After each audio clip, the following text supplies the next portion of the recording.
start our Can I have your attention, please? Thank you. Can you all hear me? Okay. All right. Thank you for coming tonight to the Candidates Night for the League of Women Voters.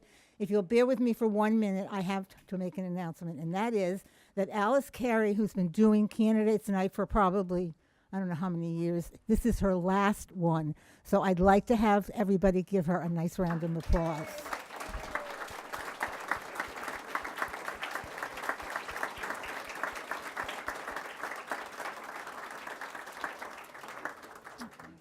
Okay. All right. Now I'm going to read it off.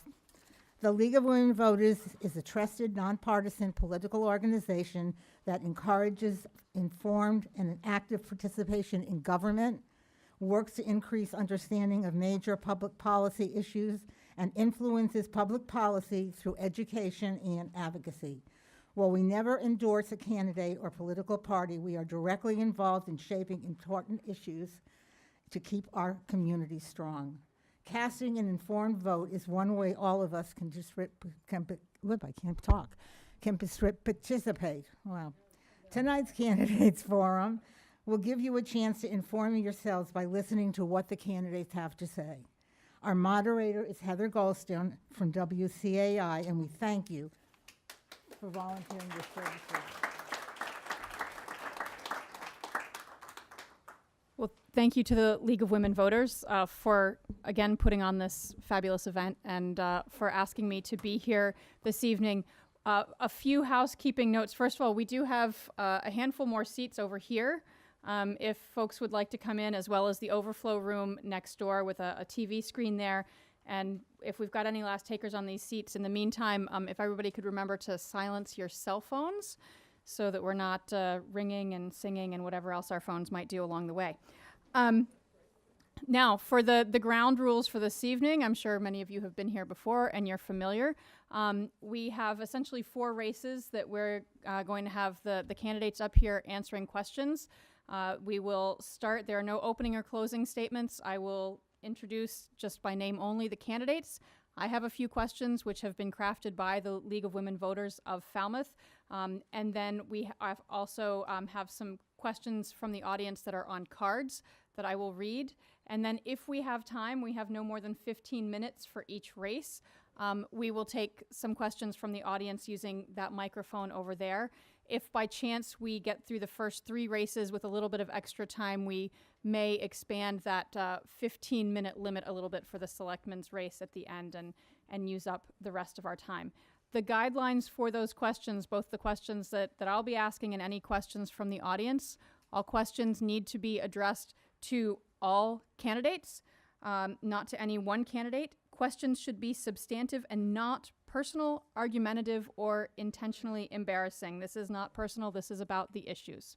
So, with no further ado, what we're going to start with actually is if we have town meeting candidates here, I would like to invite them to come to that microphone just over here and introduce yourself, name and precinct only, please. Do we have town meeting candidates? Sure. Hi, I'm Joanne Treistman, and I am from Precinct 2, and I have a lot of experience doing town meeting and open town meeting, and I really hope that I can get your vote for Precinct 2. Joanne Treistman, thank you. Virginia Valiela, Precinct 5, and I'd appreciate being returned to town meeting.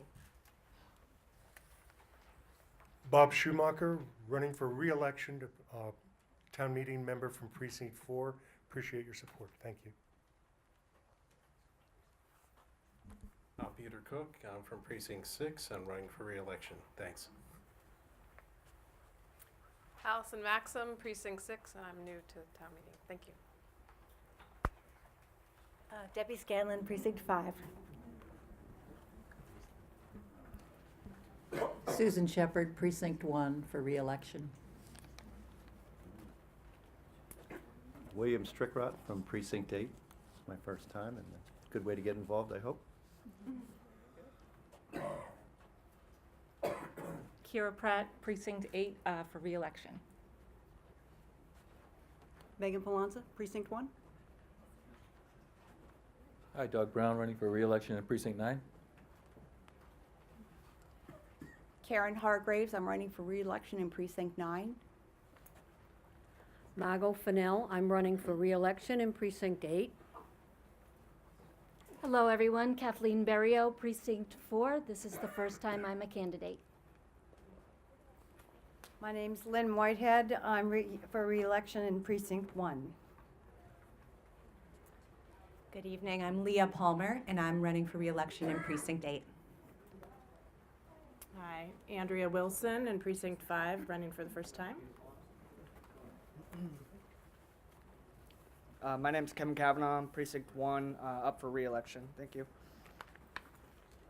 Martha Gillis, Precinct 3, for re-election. Thank you. Hi, I'm Paul Dreyer, running for re-election, Precinct 2. Appreciate your vote. Thank you. Peter Hargraves, I'm running for a 2-year term in Precinct 9.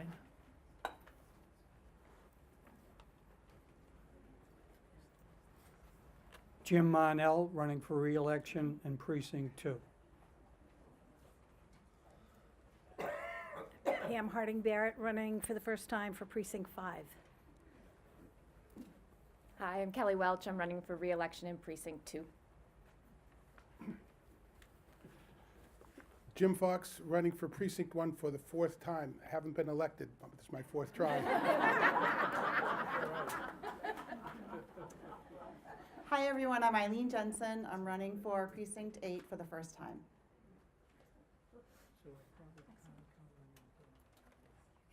Good evening, ladies and gentlemen. My name is Carol Murphy. I'm from Precinct 9, and I'm running for re-election. I'd appreciate your vote. Thank you. And I am Serena Lupiccolo Smith. I'm the first name on the ballot for Precinct 6, and it's also the longest name.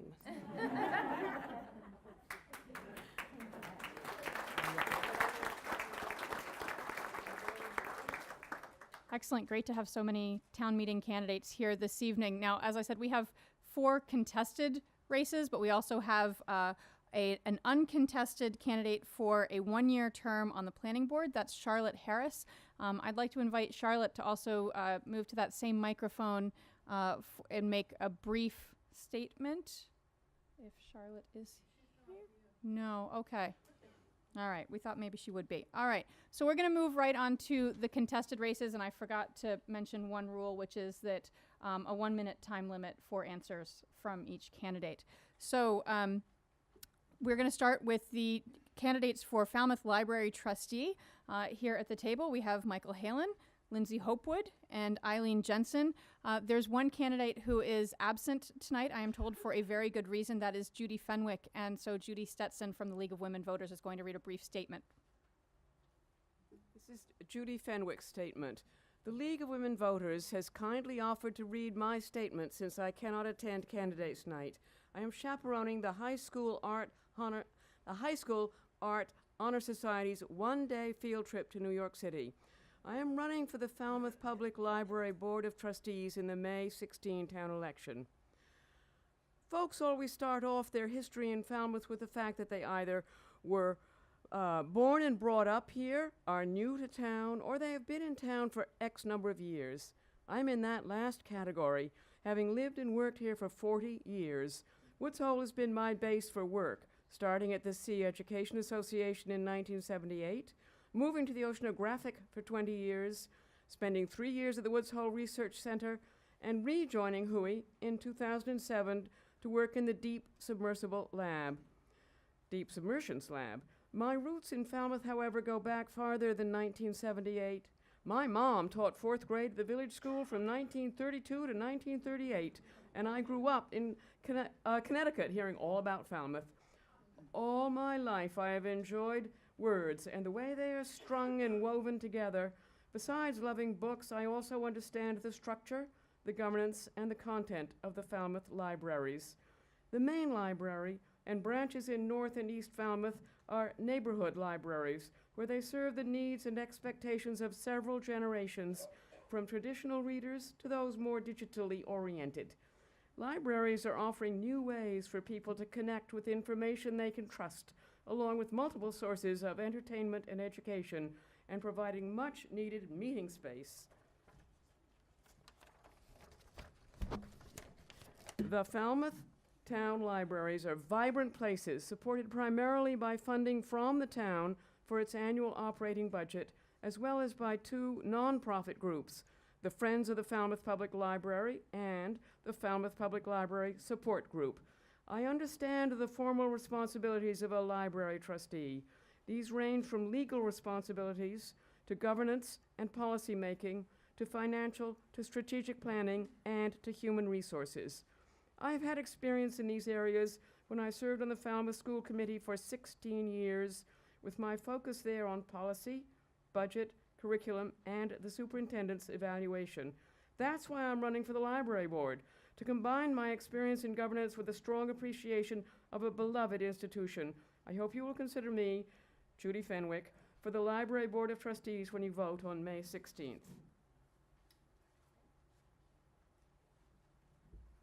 Okay, thank you.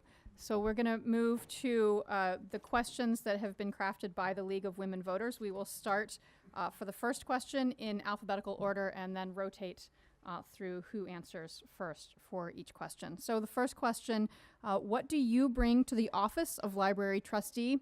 What do you hope to accomplish if elected? And we'll start here at the end of the table with Michael Halen.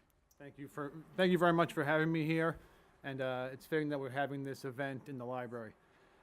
What I bring to the library is fresh blood to the town. I personally run a community access center, and I do a lot of work with the youth in the community, Girl Scouts, high school, middle school students. And I also do a lot of work with digital technology. The library has become more than just a place for books. We are now looking at e-readers, computers, and that's something that I bring to the library board. The other thing I bring to the board is I have 3 young children, and we regularly go to the different branches of the library for story time with Miss Amy, Miss Rosemary, and we have to continue to do these programs for young kids in this town, and that is very important. And I have one more thing to say, if I could. I urge all of you not to vote for me first, but vote for me second. Vote for everyone else first and me second. All right. Thank you. Time. Lindsay Hopewood. The experience I bring is that I've been on the board. This would be my second term. Is everyone able, I'm sorry, we can start the timer over. Is everyone able to hear? Okay. Okay. I bring the experience of having been on the board. No? Mike, you want to see if it's... I'll trade off. Okay, okay. Yeah, I think if you just hold it near your mouth, that's probably like an ice cream cone. Okay, that better? Okay. I still bring experience. The third time. Having been, having had one term on the library board, having worked with the librarians and the trustees and the friends, and I think you spend your first year kind of listening, your second year kind of learning, and the third year doing more. I've also lived in town for 35 years. As Judy said, it's kind of one or the other. And I've raised my 3 sons here, and they've gone to the school systems. I've been a town meeting member. I've been on many boards and of trustees here in time. That's okay. I did give you extra time. Thank you very much. Okay, and finally, Eileen Jensen. Hello? Can you hear me? Okay, so I'd just like to say that I have a servant's heart, and on a personal level, that means I want to give back to others and help them to be the best that they can be, to develop their special skills. And on a community level, that kind of means I want to help the institutions and the groups that are in Falmouth to do what they were designed to do. So in the case of the library, that would be working with its collections, its programs, its services that it offers to ages across the board, whether it's the youth or older folks. I've been an administrator for 15 years now, mostly working in the scientific community, whether it be WHOI or MBL or Woods Hole Group. Before that, I worked in hospitality management, and those areas have given me kind of a big picture mentality, so I tend to always be looking into the future intuitively thinking about the systems and if they're running efficiently, how they might be improved, how things might work better together. Thank you. I'm afraid that's time. Yeah. Okay. So 1 minute's a quick hit there. Now you've all kind of mentioned how the library is changing. Technology now enables library users to access the library's holdings and stores of information without even setting foot in a library. So how do you see libraries changing over the next 10 years if fewer library patrons come to the library to browse the shelves and use reference materials? We'll begin with Lindsay Hopewood. We Again, if you can bring the microphone up to your chin. Okay. Well, I'm going to do this twice this time. We already have use of the library with technology. People do come use the books, certainly, but they also come use the library for the computers, for resources, for community programs. There are a lot of programs. There are a lot of courses given through the library, through the Friends. We also have a book club and a room for teenagers, a room for children, and I don't think anyone's ever going to give up books.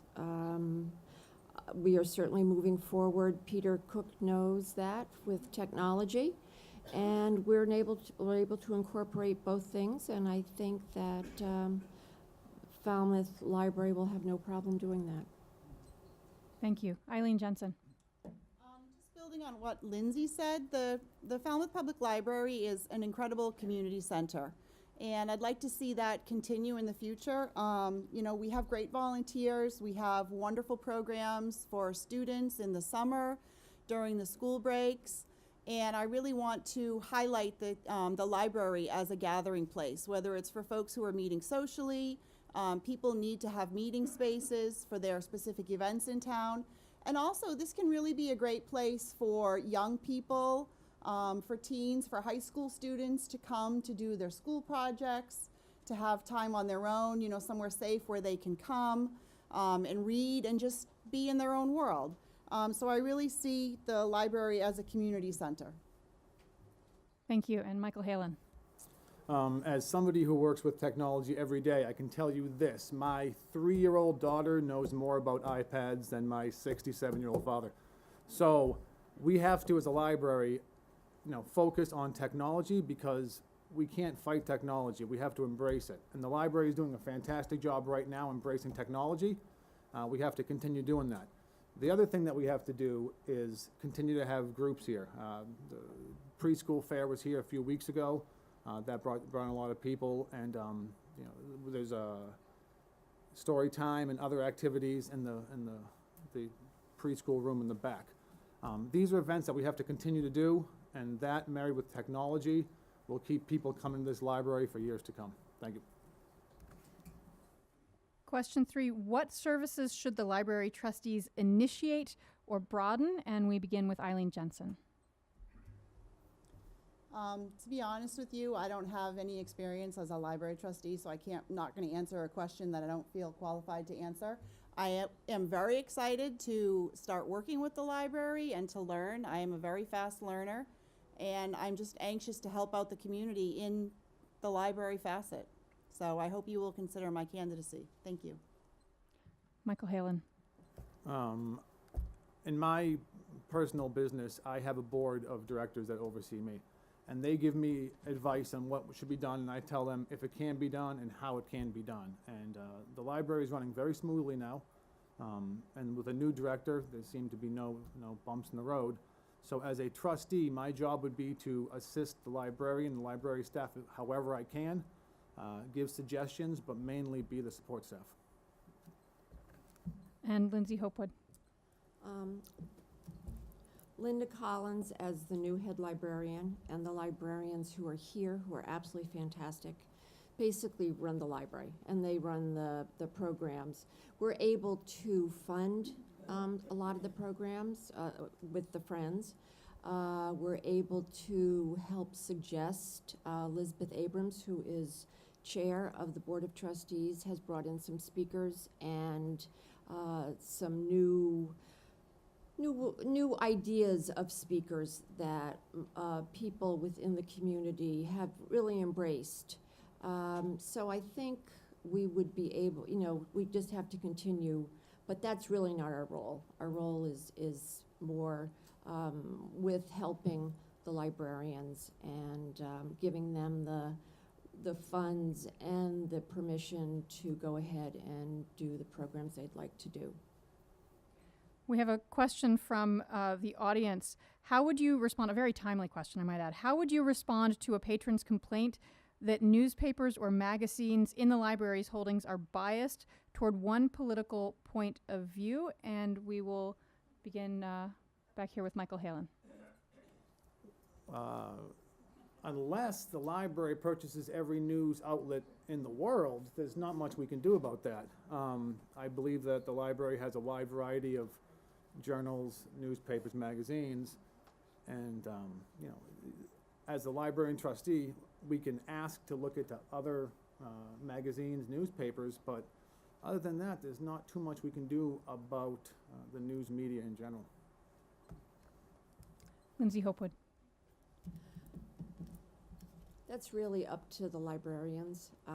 They are the ones who buy and plan the papers and the magazines that are brought in, and if anyone has a request, they can certainly talk to the librarians about that. Eileen Jensen. I'm assuming that this was an actual comment that came up, but if it were, say, a hypothetical thing, I mean, as a trustee, I would certainly want to look into it, explore, see exactly what we do have, and then I would talk to the librarians and get back to that person. And as Michael Halen said, we can't have every single media outlet in the library. There have to be choices made. So if the librarians are choosing to take the largest newspapers or the ones that are most popular, and a particular resident has an issue with that, then we just have to, explain that that's why a decision was made. And sometimes you can't make everybody happy, unfortunately. So, I mean, that's what I would probably do. Thank you. Do we have time for one more question? Sure. Okay. Is there a question from the audience? If you do have a question for our library trustee candidates, you can raise your hand to let me know and move over to the microphone here. Otherwise, we will move on to the school committee race. Going once, going twice. Okay. Thank you to our candidates for library trustee.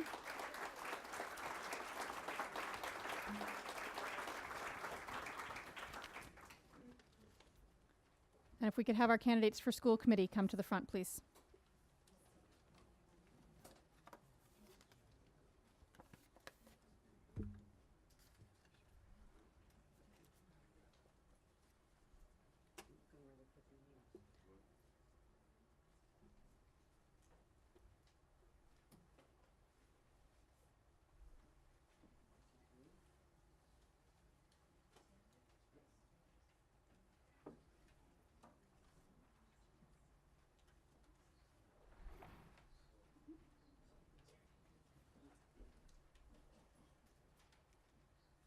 Okay, again, we have one absent candidate this evening. The candidates here in the front of the room, we have Megan Fleck, Alan Jacobs, Terry Medeiros, and Andrea Thorold.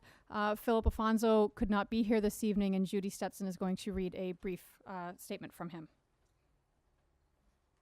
This statement is from Philip R. Afonso, candidate for school committee. Why are you running for one of the 3 seats?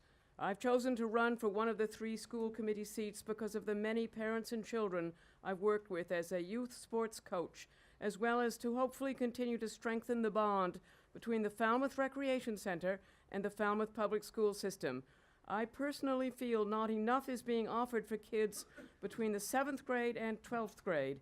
If kids do not make the school team, band, etc., what is available to them? After holding a town-wide meeting at the Gus Canty Community Center, where I am a proud member of the Recreation Committee, I learned from the publicly invited crowd that not much at all is available. The acting director of the community center has done an outstanding job of starting to implement new and innovative types of programs for these kids. But I feel cutting through the red tape and focusing on that group specifically will help to grow those kids into the leading men and women of tomorrow.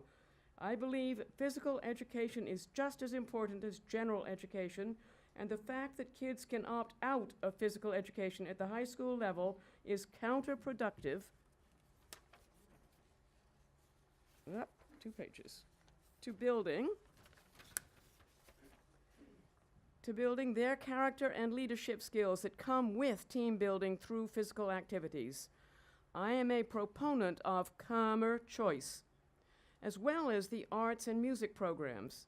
Students need a way to learn how to cope with stress levels that have never been seen. I believe that as a community, we can show them how to discover peaceful resolutions. After all, we are all one town and one family. If elected, I will work tirelessly to be an outstanding addition to the team already in place. What would I bring to the school committee if elected? I would bring my innovative ideas to the table. I would bring the parents, students, and especially the community's best interests to the voting table as well. While I am a husband and father of 4 children, I realize that not every resident of Falmouth has children. Recent studies have shown a growing number of seniors in Falmouth and a rapid decline in the number of youth. If elected, I'd like to become appointed to the school's budget subcommittee. That is one area that I feel needs more transparency. As a town meeting member and deputy captain for Precinct 9, I have noticed that we vote blanket votes for roughly $50 million yearly. I ask everyone hearing this message a few simple questions to ponder. Have you ever physically seen the school budget books? Do you know where they are located? Do you know when and where the school budget subcommittee meets? And finally, did you know the head of physical education department for all of Falmouth Public Schools has been vacant for the last 6 years? Each physical education teacher has been doing their best while not having one department head to bounce ideas or complaints off of. That's not acceptable to me, and I'd be honored to serve you all on the school committee to try to change that at one of my first meetings.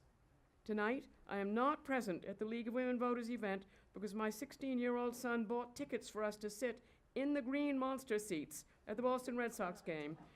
I humbly thank the League of Women Voters for their year-round work towards democracy. You all do an amazing job, and I am sorry not to be in person this evening.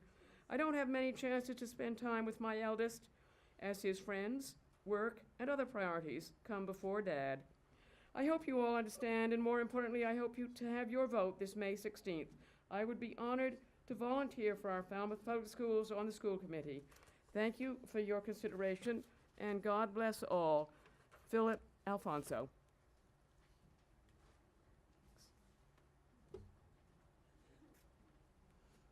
Okay, so again, same rules. We'll begin with the questions crafted by the League of Women Voters of Falmouth. What do you bring to the office of school committee member? What do you hope to accomplish if elected? And we will begin here with Megan Fleck. Okay. Oh. I think it turned off. Hello? If you can, yeah, if you just hold it. Okay. Is it on? No. No. On. Hello? Yeah. Okay. I think I offer a unique perspective to the school committee. I was a student at Falmouth Schools. I graduated Falmouth High School in 1997. When I was going to get my master's degree from Lesley University in elementary ed, I did my student teaching at T-Ticket School. And during that time, I also substituted at all the elementary schools in Falmouth, including Morse Pond. My license went up to 6th grade, so I didn't really get to go into Lawrence in the high school, but I've physically been in every elementary school and worked there at some capacity. And now I'm a parent. I have a son who is at Morse Pond School, and I have another son who is at North Falmouth School. So I think I kind of have a good overall view about how the school systems work, about their day-to-day dealings. I think that's kind of a good, I have a good background in the school system. Okay. Thank you. Alan Jacobs. Good evening. So I feel like the strength and the skill that has served me the best on the school committee comes from my experience as a mediator. I think I've demonstrated my ability to listen to divergent points of view, and out of those dialogues help the committee develop consensus. Some examples that I'd give you are the extensive search that we conducted for the superintendent of schools and the subsequent hiring of Nancy Taylor, are working with the Council on Aging to support their efforts to build the senior center, and the Start Times Task Force. My priority moving forward will be the health and well-being of our children. Everything that came out of our work around school start times. So I will work with the school committee to make the issue of our students' health and well-being a top priority of the schools, and to build a coalition between the schools and other departments and organizations in town to improve the services that we offer our kids. This is too important of a problem for us not to work together to create the very best environment for our kids to prosper. Thank you. Thank you. Terry Medeiros. Hi. First of all, I'd like to thank you all for presenting this thing for the public to become acquainted with us candidates. What I would bring,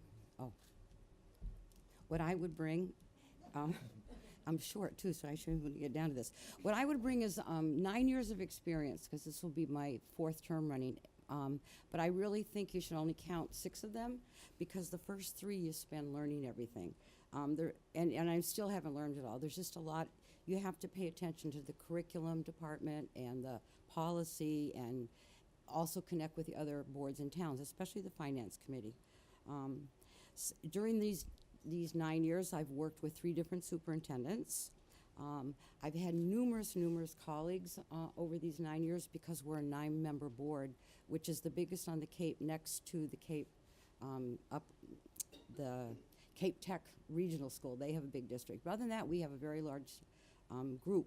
And I've come out of these 9 years feeling happy to have worked with all these people. I mean, we've not agreed. Oh, that's time already? Okay. Andrea Thorold. Yeah, Does this one work? Could you pass the microphone to Andrea, please? There's a green light. Thank you for this opportunity to talk to Falmouth voters. To this position, I believe I bring a strong background in education, a deep connection to the community, and a track record building relationships. My degrees are in science, but early experiences teaching led me to a career in education. I've worked directly in schools, and I've directed science outreach programs, and most recently I worked at WHOI working with scientists to get them involved in education. And along the way, I've created ties to the community. Much of my experience and involvement in Falmouth schools actually came before I even had a student in the schools. In the 16 years that I've lived here, I've given back to Falmouth in many ways. I've served on the West Falmouth Library Board of Directors. I'm on the school council at Mullen Hall. I've been on curriculum committees, and I've spent most of my time actually contributing to our volunteer program, VIPS, where I now serve as the co-chair of its board of advisors. I've experience in bringing groups together and know that it's important to have the right information and the right people at the table when making decisions. Thank you. Second question, what is the Falmouth School's role in teaching citizenship and civic engagement to all students? We'll begin with Alan Jacobs. I think the role is critical to involve the students in terms of government, to understand how our government works, to take a role in terms of our community. I'm not sure there's more I can say to that. I mean, it's just a critical piece. Thank you. Terry Medeiros. Well, we have a school, a high school, it can be any year, freshman through senior, who's on our board. And I think that person acts as a role model to other kids at school to how to be involved in your governing body. So I would say, encourage her to spread the word at the high school. Andrea Thorold, if you could. Yeah. Thank you. Citizenship and civic engagement is critical. And I think that we have a strong partner with VIPS, our volunteer program, that works not only to bring volunteers into the schools to help support them, but also to encourage and place students so that they can volunteer throughout the community. And that's been a key piece of the work that we've been doing there. We see really good relationships forming. We get good feedback from community members as well as the students themselves. And they're going above and beyond just trying to pad their resumes for colleges. Megan Fleck. The question, what is the Falmouth School's role in teaching citizenship and civic engagement to all students? I think it's an important role, and I think it's more focused on the higher grades, but I think even as young as elementary school, simply, going and collecting trash on the beaches, which I know happens often, that's part of it, is working together to support your community and volunteering, and I think that starts at a younger level, and I think that's great that they already do that. So I think so far they're doing a pretty good job. I'm not sure what capacity they do it in the high school, but I don't know. Thank you.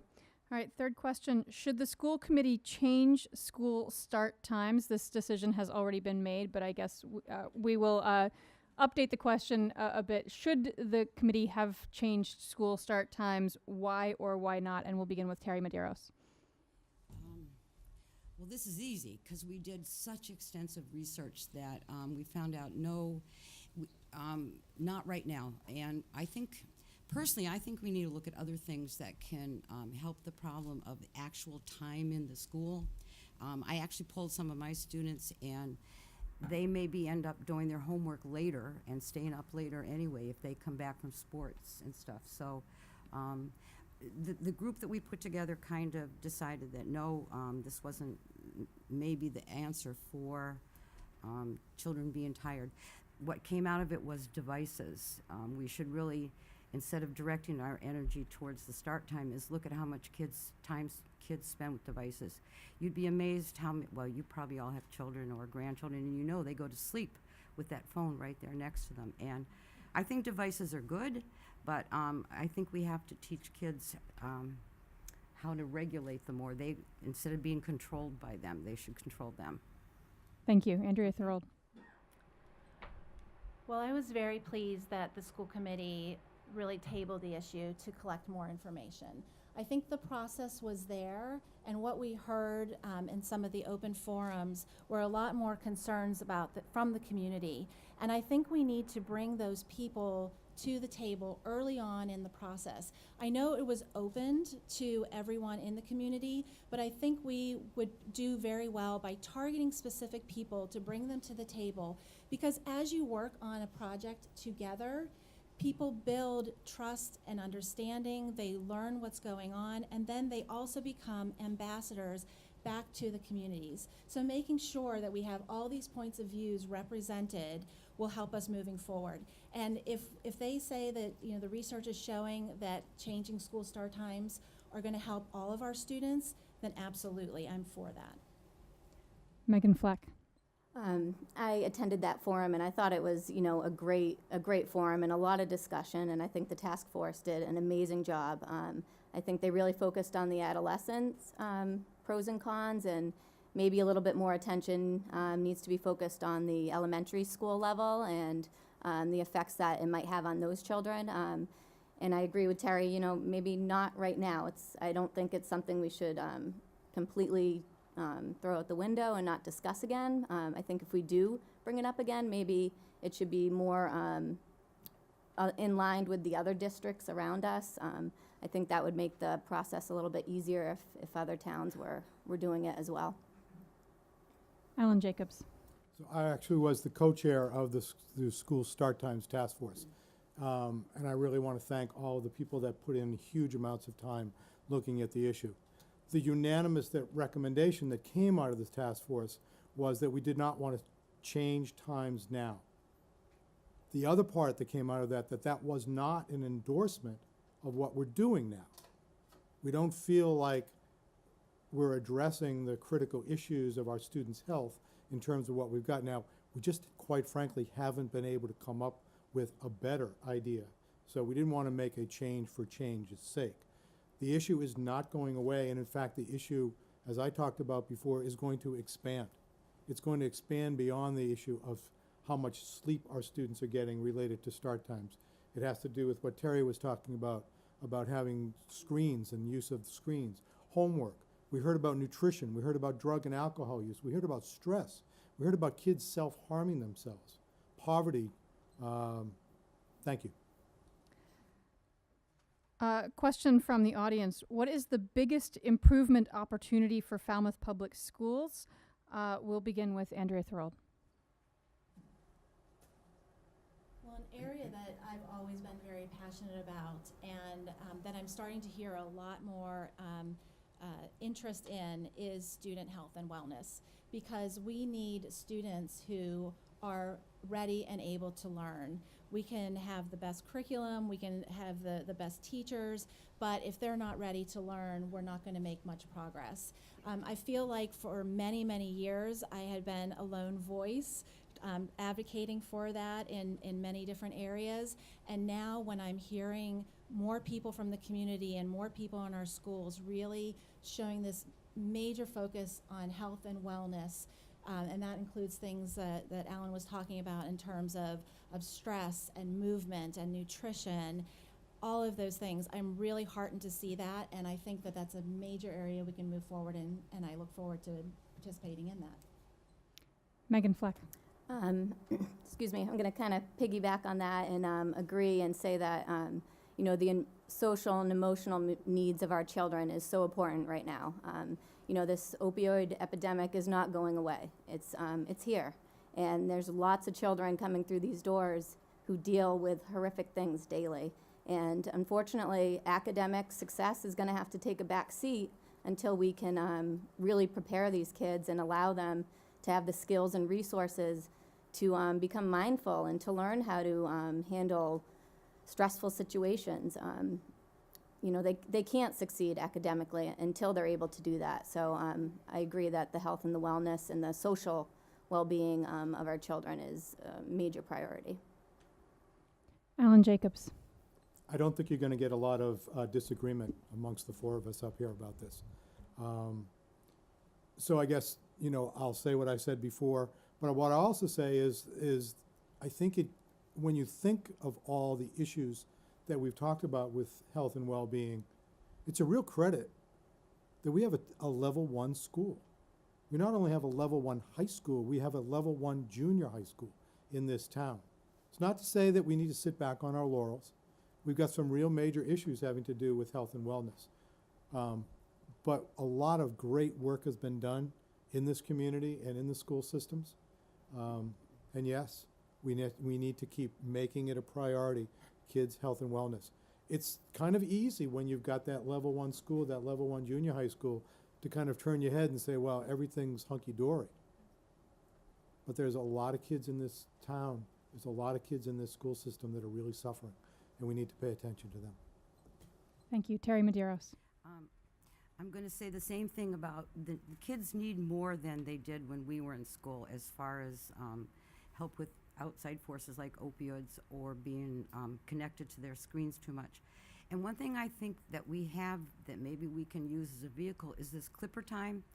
In the middle of the day now, the school has carved out a new schedule that allows time for students to meet with teachers and do activities during the day.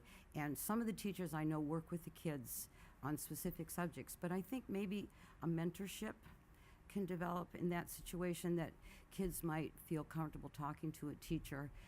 Teachers are really good. They know your kids very well because they see their faces and expressions so much day in and day out that maybe they could notice something and help to you know, bring it out and help the kids talk about it. Because as Alan and all of us have said, the support in home is not what it used to be either, because so many parents have to work.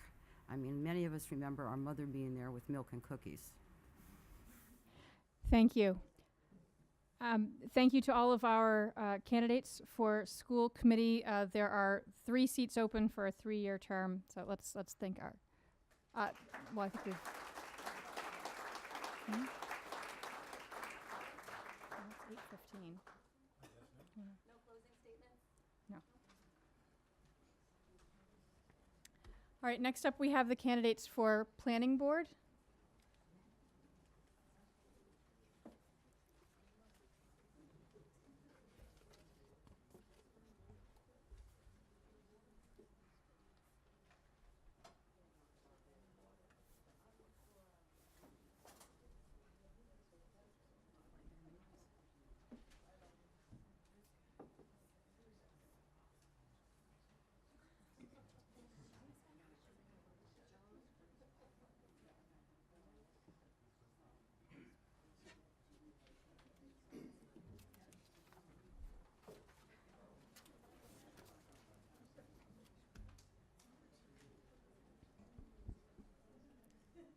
Okay, so we have 4 candidates running for 3 seats, each a 3-year term. John Drewley, James Fox, Pamela Harding Barrett, and Michael Halen. First question, what do you bring to the office of Planning Board member, and what do you hope to accomplish if elected? We will begin here with John Drewley. Hi, good evening. John Drewley. I'm originally from Indiana, born and raised, and my wife is a Falmouth girl, and we got married and I moved here in 1970. And since that time I've been in the construction and the development business. So I have about 47 years in the construction business, and I've worked a lot with the zoning bylaws that the town has.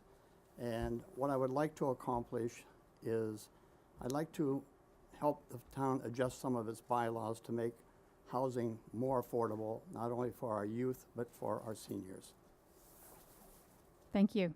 James Fox.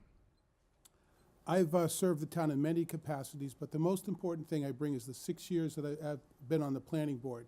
And in those years, we've crafted a lot of big changes. The first thing we did that I was involved in was the the LLC planning committee really worked on a lot of goals and objectives and put together a plan through town meeting.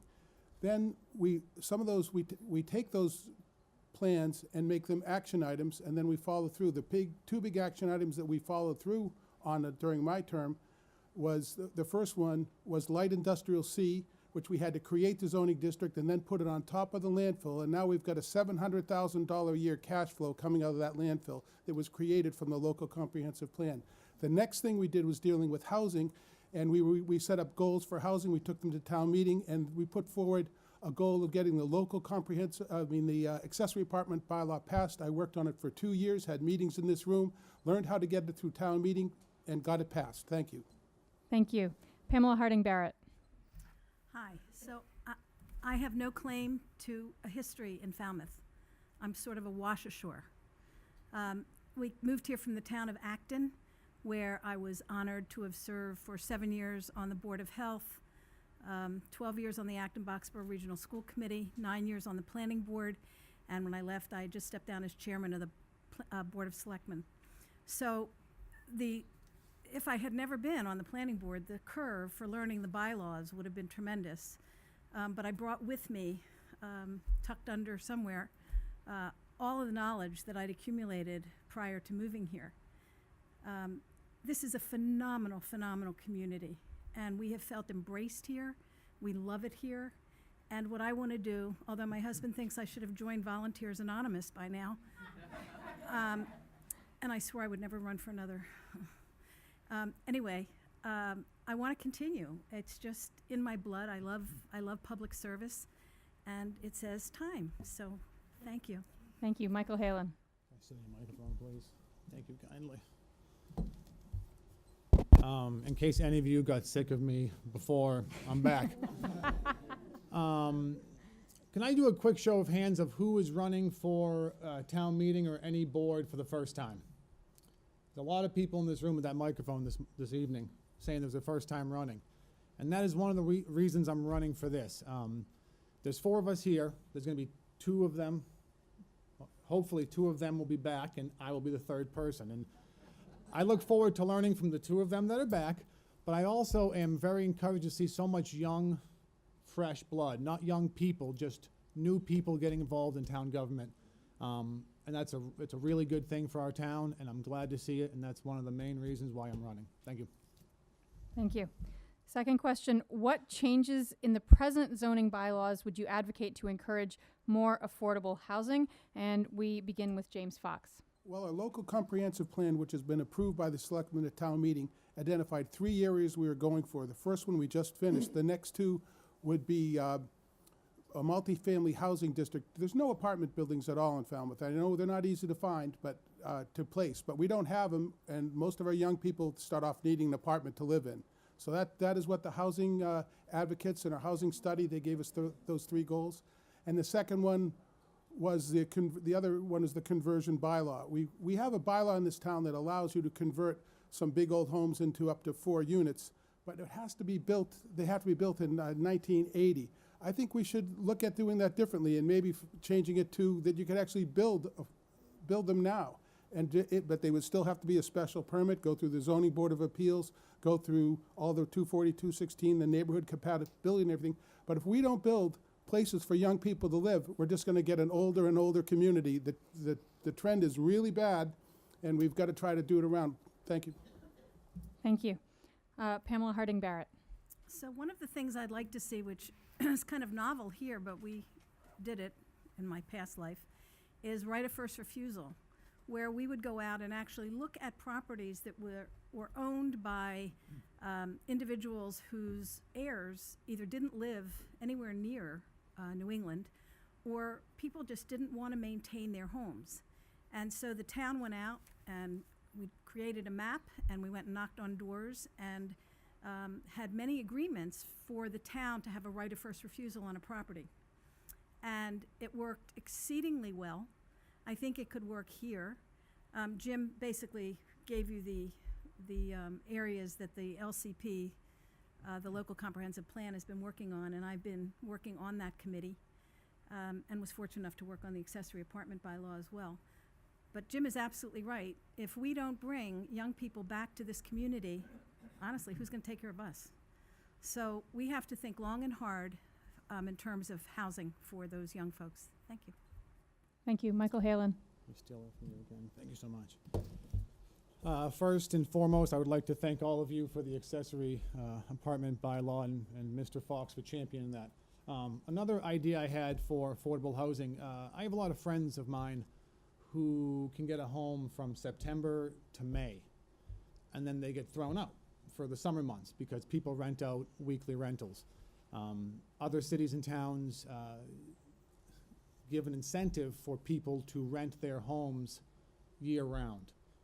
So instead of them renting in the fall, winter, spring, and then weekly in the summer, let's have these houses be rented year-round, and we can offer an incentive for that.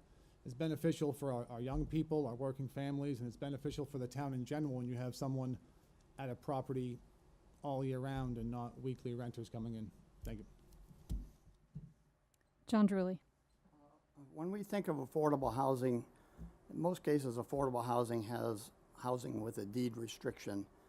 And I would like to see housing that is not just affordable housing, but more affordable for everyone.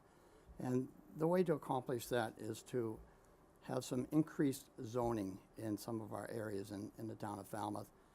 You just cannot make housing affordable without more density. We just can't have 1 acre lots for everyone to live on. And I'd like to see the town work with developers and have some incentives in areas of town that the town would like to see more housing developed, and work with them and have programs to make it affordable for the people who are going to live there, either to rent or to own. Thank you. Third question, using the language from Article 1 of the April Falmouth Special Town Meeting, what are the, quote, appropriate restrictions on the future use of Andrews land? We'll begin with Pamela Harding Barrett. So if you're fortunate enough to have agricultural land and you lose it, you never get it back. And too many communities have let parcels like that go to other uses. We have a wonderful opportunity now to continue using that land as farmland. I've heard any number of folks talk about maybe putting affordable housing on that property or using it for other uses. I really want to listen to what people think. This is our community, and we need everyone's input as to what happens to that property. This shouldn't be a singular board. This needs to be public participation, but I would love to see it retained as long as possible as farmland, because I don't want to let it go. I think it's way, way, way too important. Thank you. Michael Halen. I remember I grew up here, I was born here and raised here, and I remember as a child going to Tony Andrews to pick strawberries and the pumpkin patch and the hay rides, and to lose that for the next generation would be a shame. And there are some things in town that we have to look at and say, what's the most important thing for our community as a whole? And to keep Tony Andrews Farm as a farm for everyone is the best thing to do, in my opinion. Thank you. John Drewley. As I said, I grew up in Indiana, so in Indiana, if you have 30-acre farm, you really just have a garden. And, so I know the popular answer is to say to save Tony Andrews' farm as a farm, and I think it's a great idea if we can do that. But the concept is to save it as a farm for people to use it as a farm. But if it doesn't work for farming, it hasn't been affordable, it hasn't been profitable for the Andrews family. What happens if it doesn't be a farm anymore, if it's not a farm anymore? Is it just preserved as vacant land? I think there should be a second plan for that land, that maybe a third of it would be deemed to be used for housing. Like I said earlier, affordable for everyone. I think there's 30 acres or 45 acres there. Take a third of it. If it doesn't work out as farming, and set it aside for some housing. Thank you. James Fox. I have memories going back to the 50s and 60s of Tony Andrews' farm and like to keep it. But I think more importantly, if we start to develop that land, we would have to start to bring infrastructure to it. We have just gone through 2 waves of spending $40 million for a water treatment plant and another $40 million for a septic system. And presently, with the rules that we're dealing with on septics and Title V and protecting our water, we really need to keep our development and growth in areas where the roads and sewers and utilities are. One of the exercises we did on the local comprehensive plan is our planner gave us a blank map of Falmouth, and with nothing on it, we had to redraw it. It was really interesting to see what the different members of the board came up with. But we all came back with the same Route 28 road going along the water and the centers of towns. And so that's why in our local comprehensive plan, we'd like to keep the farms there because we need the open space, and where we do need to develop is in our main roads where the infrastructure is and our sewers are already there. Thank you. We haven't had any audience questions submitted. We do have time for a question or two if anyone has. If you have a question, if you could please go to the microphone right there. And again, reminder, any questions need to be asked to all candidates, not to one candidate specifically. Steve Layton, Precinct 1. A couple weeks ago in the Enterprise, there was a map of a proposed development in the corner of Route 28 near Friendly's and extensive areas around that. I'd be interested in your opinion of the practicality of that. Thank you. We'll begin with Michael Halen. I apologize. Thank you. You're talking about the Greenway, basically just to the right of the rec complex, and I think it's a great idea. I think that the timing would have been better if we had planned that last year, because the Falmouth Inn just was sold for $2 million and they put $3 million into it. So we have to look at a 50-year plan and start purchasing these properties if we are going to do that. Another idea that I had is to make all of Main Street from Queen Byway down to the Rec, down to Davisville Lights, more pedestrian friendly. Set up, EV charging stations all down there, and then maybe even do a one-way street. Make Falmouth much more. We just got an award for Bikeways Committee, a Bikeways community, and we're not really embracing that, where a bikeway ends at Queens Byway. Why not extend it down Main Street to the Rec, where the new senior center is going to be soon enough, and then down to Davisville. Thank you. Thank you. John Drewley. That plan was a plan that we worked on this past year with the Cape Cod Commission, and they took our ideas and formulated the plan, and it's a beautiful plan. It is a 50-year plan. It can happen quicker than that, or it could take longer. The only way a plan of that substance can work is to adjust our zoning bylaws and give developers the incentive to develop it the way the town would like to see it happen. And other than that is to take property eminent domain, which is adversarial and not something that I would like to see happen. But it's a good vision for the future. The only way it's going to happen is to give the proper incentives to change the zoning and work with the developers. Thank you. James Fox. That is the David Straits vision plan that we actually came out of the local comprehensive plan that we've been working on for years. And it's a 50-year plan. I know about the hotel, I know about a lot of other things, but zoning isn't something that happens overnight. It takes years to have its effect. If you don't set the zoning with the rules the way you want the town to get redeveloped, it won't get redeveloped. It'll go on in its own way. And that plan is good because it takes all the areas of the floodplain and starts to looking as parks and green space. And it takes the big paved areas that are just oceans of pavement and divides them up and has multi-use buildings in them that have retail uses on the first floor and apartments on the second. And it also incorporates the thought process of using something called the transfer of development rights, which would bring additional development and density into those areas where we already have the sewer. And we would actually have neighborhoods with small stores. People could walk around with park areas. It's going to take a long time, but it's a good plan. Thank you. Pamela Harding-Barrett. The plan that was proposed, as Jim said, was a plan in progress, and they formulated and brought it to the board. And this is where I think everyone here comes in, because this is our community. And you might not have noticed, but I'm very big on public participation, because I think that's how things get done. The plan is spectacular. It beautifies the town. It brings in what I would like to see as smart growth, which I'm sure you've heard of, where there's transportation, there's retail, there's housing. And it's a way that the community grows in small segments. The zoning there will be zoning changes, there should be zoning changes, and it may start small with no gas stations on certain corners. And when you have the green in the front, parking in the back, so that it really beautifies the community that, as it's grown, it just thank you. Thank you. Do we have any other audience questions? All right, well then I'd like to thank our candidates for the planning board.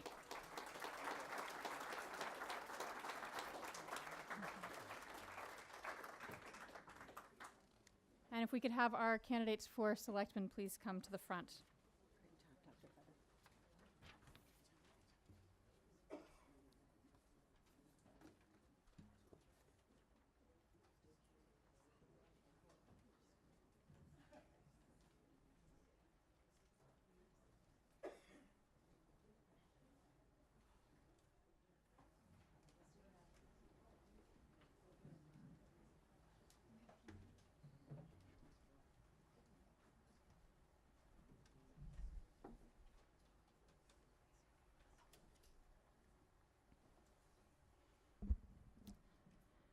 Okay, last but certainly not least, and I can already tell you we have a number of audience questions, a lot of interest in these candidates. These are our candidates for Falmouth Selectmen. There are 2 seats open for a 3-year term. The candidates are Mark Finneran, Susan Moran, and Sam Patterson. First question, what do you bring to the office of Falmouth Select Person, and what do you hope to accomplish if elected? We'll begin with Mark Finneran. What you see is what you get. I mean, I have always been the way that I am. I've always been the one that spoke up for people who couldn't speak up and stood up for people who couldn't stand up for themselves. That should be fairly evident. You don't get a face like this from body punches. I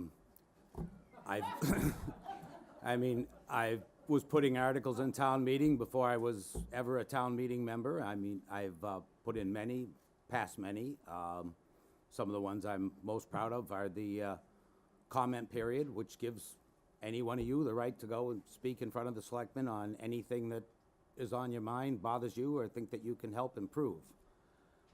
Another one I think is extremely important is the litigation report.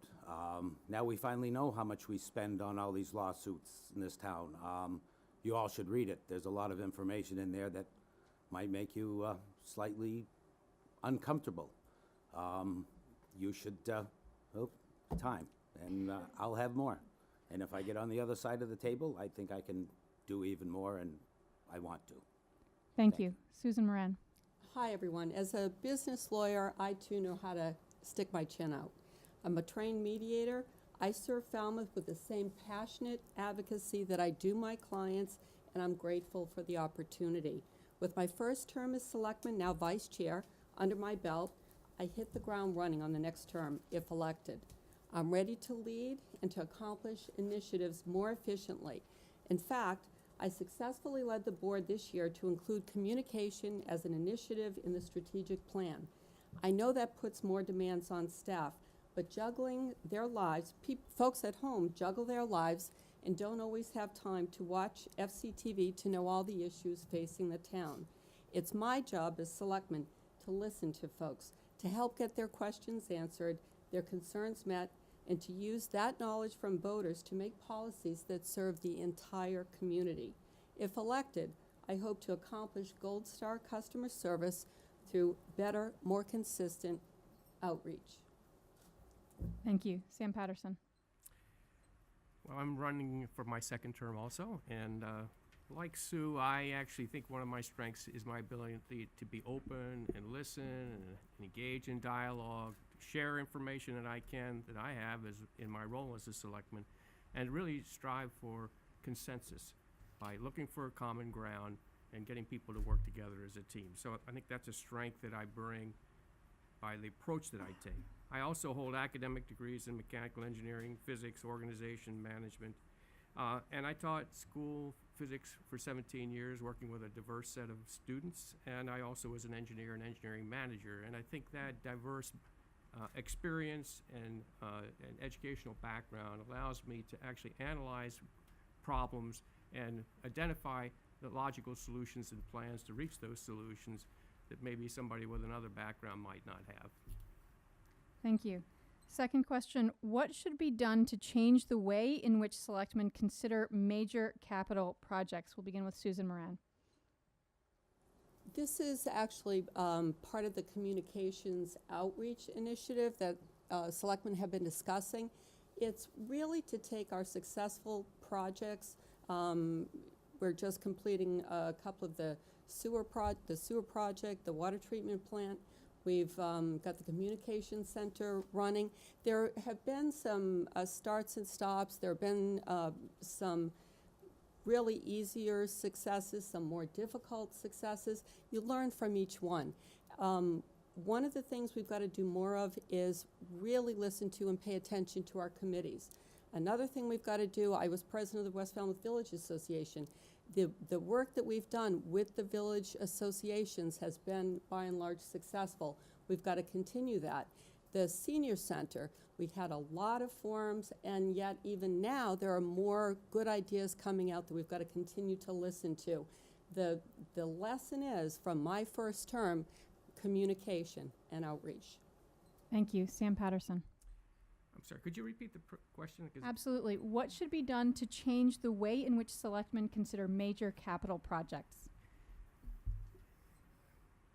That's a tough one because major projects, capital projects, come in many different forms and, of course, have a very different technical backgrounds. I think it's extremely important that we bring the right expertise in, that we draw in community ideas and thoughts about what should be accomplished by these projects. Sam, if you can get the microphone closer to you. Sure.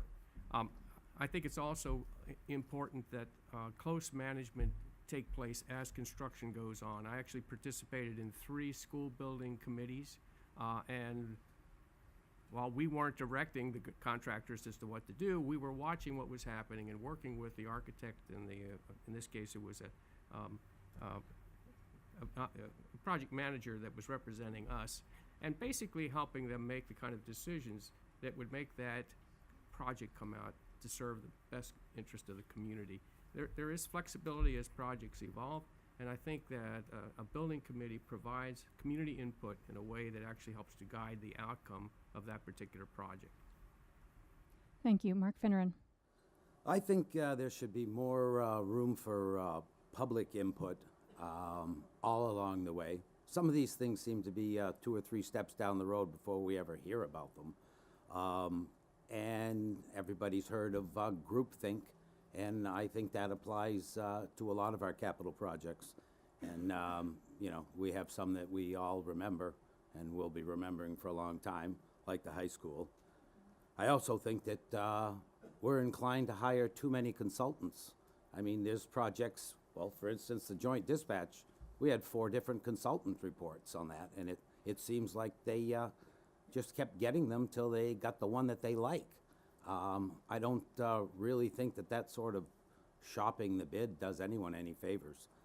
And lastly, people seem to have this attitude that it's government money and it doesn't really matter that much. It's not government money. The government doesn't have any money. It's the people's money. And I think that sometimes we spend this money quite differently than the way we would spend our own. And I think that needs to be considered. I think there's a lot of money that could be saved. Thank you. Third question. Since the position of Community Development Coordinator was not established at the April town meeting, how do you propose the stated objectives of this position be met? We'll begin with Sam Patterson. That's something we're struggling with because it is an ongoing need. As I mentioned, I have a background in organization management. I've been an engineering manager in large firms. Supervising individuals is a challenge. In that management program, one of the things that was stressed was not to be a boss. Boss basically commands what people are to do, doesn't give them a lot of options for them to use their discretion, bullies them to some extent to get them to do what they want. But a leader, as a contrast, is a person that helps to define the objectives of the organization, that helps set the expectations for what that particular constituent is supposed to do, and the standards that need to be met. And I think that is a better way to move forward, where you basically are leveraging the expertise and the initiative and the creativity of the constituents that are actually working on any particular project. Thank you. Mark Finneran. Although it's quite likely that position is needed, I think there's numerous steps that could be taken first. I think we actually lack a certain amount of leadership at the top. Sometimes this government runs like it's a hydra, you know? It's got 8 or 9 different heads. We really need one person that's in charge, and I don't really, I'm sorry to say, see that happening. It seems like, especially in the whole community development department, or let's just call it downstairs, I think that somebody needs to be in charge, but first that should be the town manager. I'm not sure that he exercises his authority enough. I think there's people there that need to learn how to do their jobs a little bit better. Thank you. That's time. Susan Moran. Thank you. So the idea of the community development position came from Selectmen's strategic planning in wanting to do 2 things better. One is to serve the needs of the community in practical things such as the building department, have permits not take so long, have builders be more attracted to Falmouth, to make the nuts and bolts work better, and to ask folks who worked in the offices, what are the problems you're encountering? How do you think the public could be served better? At the same time, to take a very broad look at the town and start bigger planning, using the strategic plans that the planning board is putting forth and working on, and bringing those initiatives forward so that we have, we're careful about looking at our coastline. We're looking at climate change. We're looking to the future. So for example, what's going to happen with Surf Drive when the regulations are tough on hardscaping, and so really just immediate public service and long-term visioning. Thank you. Thank you. Sam Patterson. The coordinator? Yes. How do you propose to achieve the stated objectives of a community development coordinator without that position? Okay, I think you already, sorry. I already answered that question. Sorry. I probably could have done a better job, but anyway. Okay. Moving right along, beginning with Mark Finneran this time, why can't the senior center be 1 floor? To be honest with you, I think it could and should. I think that the plan before this plan, to be in the back of the rec, was a better plan. That would give you the opportunity to have one floor. I think that it should have parking underneath and be connected to the back of the rec as it was supposed to be originally. And I think that people should realize that when they built the Gus Canty Center, they needed a variance for parking. If a private entity were to become before us with a proposal to build anything in that spot, and I mean anything, they would absolutely be denied. There is not enough parking. And cutting a second entrance into the place on the far end, closer to the motel, across from the Eastern Bank, is a great idea. If it went straight downhill to the back where the senior center was, with two entrances, or an entrance and an exit from Dillingham Avenue. Unfortunately, I think you're gonna have bumper cars in that parking lot, and I don't really think it's a good idea. Thank you. Susan Moran. So I think looking at all of those ideas are terrific.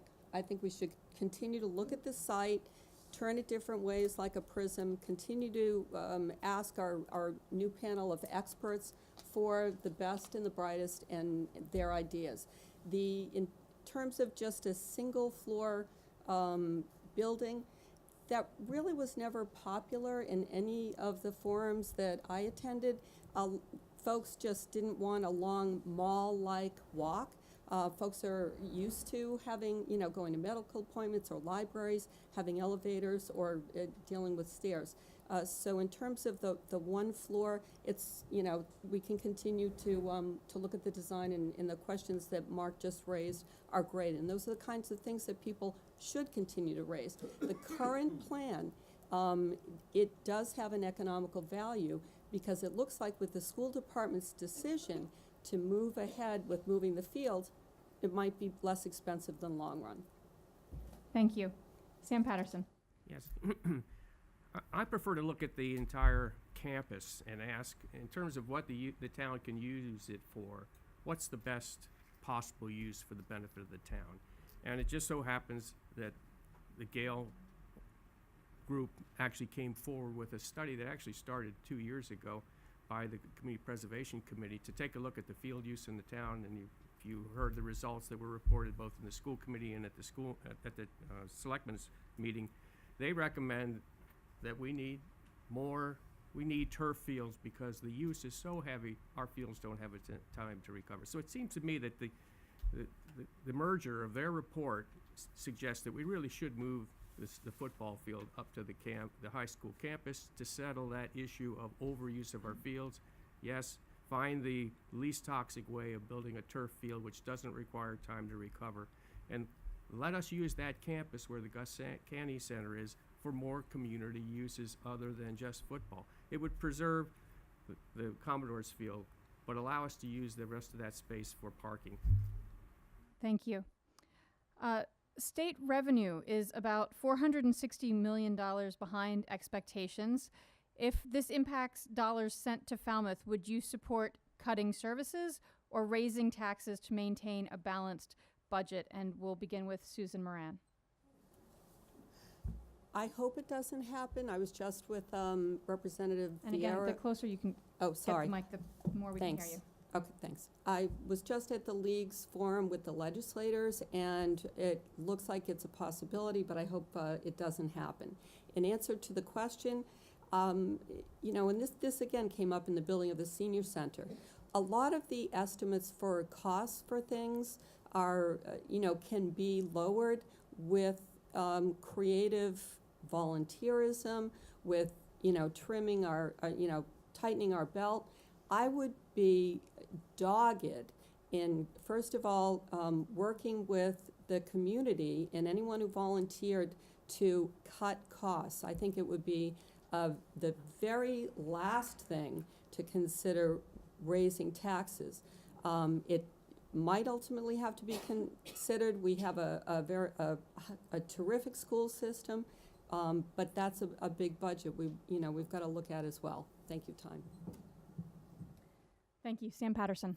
Yes, we faced a similar problem 3 years ago in trying to resolve the budget for the school system.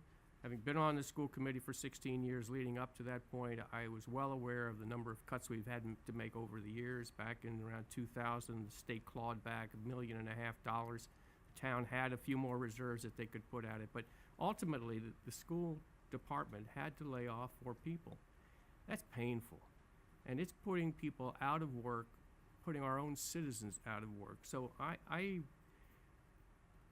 would want to look very carefully at certainly where we could cut back, try to make things done more efficiently. But I would also like to give the citizens of this community the opportunity to potentially look at an override to raise enough revenues to maintain the critical services that we need in this town. It's not a black and white thing, but I think ultimately I would be interested in considering the possibility of increased taxes for myself to preserve the jobs and the quality of services that we have in the town. Thank you. Mark Finneran. Well, I think the first thing you need to do, and should be done always anyhow, is to look for efficiencies. I mean, across the board. If you pay attention, you can see there's small amounts of waste here and there. 3, 4, 5% across the board would be huge. If it really came down to a crunch, perhaps to put off some spending that we have on projects, at least until another year. The last thing you want to do is cut jobs, obviously. But we've heard, I'm not saying that they're crying wolf, but we've heard this 3 or 4 times in the last 10 years. And miraculously, at the end of the year, the state's receipts are back up and sometimes beyond the previous year. So, just efficiencies for starters anyway. If it gets desperate, then we have to do desperate things. But just like at home in your own budget, if you're a little short, you can find ways to get by and not really hurt yourself. Thank you. Now that Massachusetts has changed the rules regarding wind turbines and all the problems and costs, isn't it time to ask the CEC to use the $1.5 million from the federal government to be used to take down the turbines? We'll begin with Sam Patterson. Well, I was just attending a recent trial, and one of the witnesses that was was asked to come and testify was Nils Bolgen of the Mass CEC. And he was asked, would they be willing to forgive the loans, allow Falmouth to basically go without paying back the loan? And the answer was basically no. They weren't willing to consider it at this point. It's not that they wouldn't in the future, but at this point it was not. He also explained that the wind turbines that we ended up with were actually purchased as a speculative purchase by Mass CEC because they knew that there was going to be a huge demand for wind turbines when they're putting up wind farms across the country. And the only way a town like Falmouth would ever have an opportunity to put one up is if they bought it in advance. And so that wind turbine was made available to Falmouth when we moved in the 2000s to actually invest in such an renewable energy source. Thank you. Mark Finneran. Well, first off, I have to mention that when the idea for the wind turbines first came up, we went to GE, and GE told us no. They told us they were too close to the road. They told us they were too close to the houses. We didn't listen. Vestas on the second turbine made us sign off on all liabilities. Nobody told us that letter was out there for years. But as far as the question goes, never take them down. Why go with the extra expense? Shut them off, drop the blades off if you want, and leave them up there as a monument to our whatever. You use your own word. It's just an extra expense that's not needed. And as far as what we owe the state, sometimes you have to take the first step.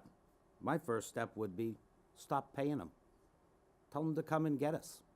See what happens that way. Obviously we're going to have to do something. They're costing more than they produce. And somewhere along the line, we're going to have to bite the bullet, but I hope we can do it in the least painful way possible. Thank you. Susan Moran. Well, stopping the turbines would not be a way to stop litigation. That would mean that the state would be suing us at that point, and we would continue to owe a lot of money. As Sam was saying, this CEC has been requested by the town to work with us, and they're just not budging at this point. And so we are going ahead as best we can with great sympathy to the neighbors who are close and uncomfortable, and at this point, there's no easy solution, unfortunately. The vote was to not go to the expense of taking them down and to not lose the credits for the energy that the town is using, and so that's where we're at right now. Thank you. All right, as much as I would obviously love to hear more about the Community Development Coordinator, we are running out of time. I would like to thank our candidates for select person.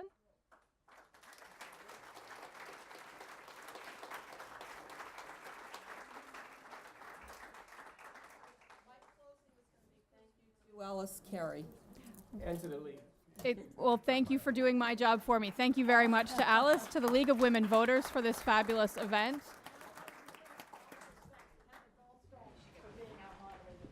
Oh, my pleasure. It's my honor to be here. I've certainly learned a lot. It's wonderful to see so many new faces getting involved in town government, as well as so many returning public service servants, really thoughtful candidates. And also thank you so much to our audience for some great questions this evening and for coming out. So, thank you and good night.